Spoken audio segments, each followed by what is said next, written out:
Hello, I'm Anna Forrest. I'm one of the Cultural Heritage Curators with the National Trust based here in the east of England, and I'm sitting here in one of Oxburgh Hall's attics, and I thought I'd just show you some of the work that we did last year and talk about some of the objects that we found in this space.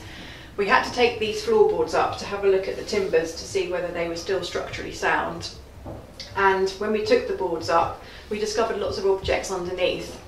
And in this room, a lot of them seem to be associated with sewing activity.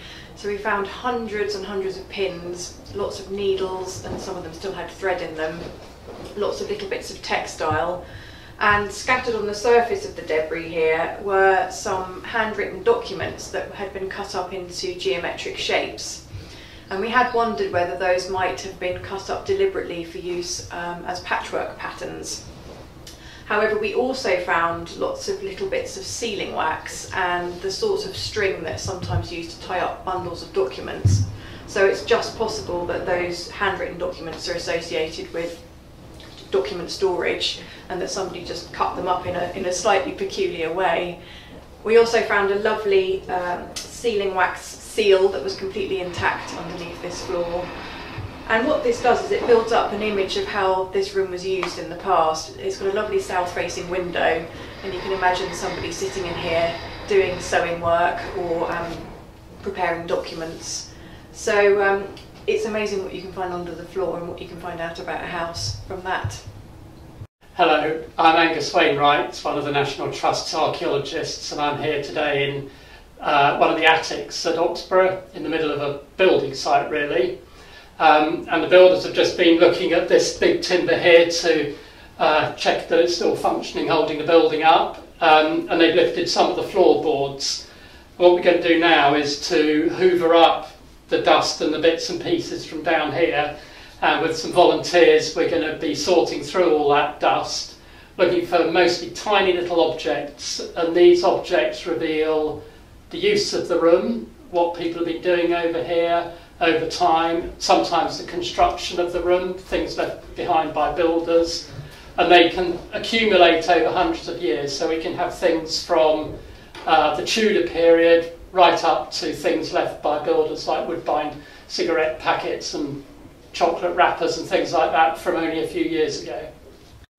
So this is a bag of finds from the wallpaper attic, and it's numbered, the date it was sorted and where in the room it comes from, and then we separately bagged up and classified all the types of objects, so nails, bits of shellac and glass, bits of document, bits of textile, pins, and lead shot.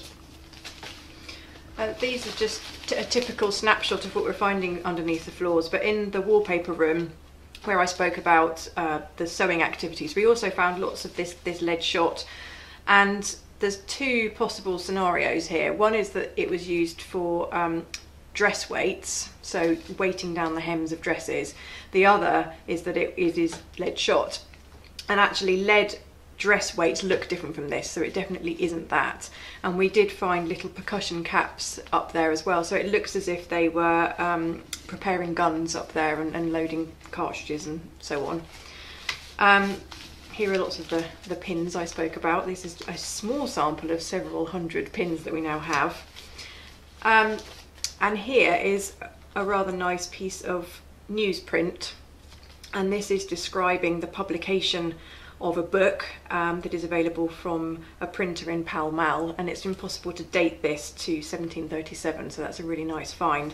And again, it's cut into a sort of triangle shape, so it could conceivably again have been used for patchwork, or it might just be a triangular piece of newspaper.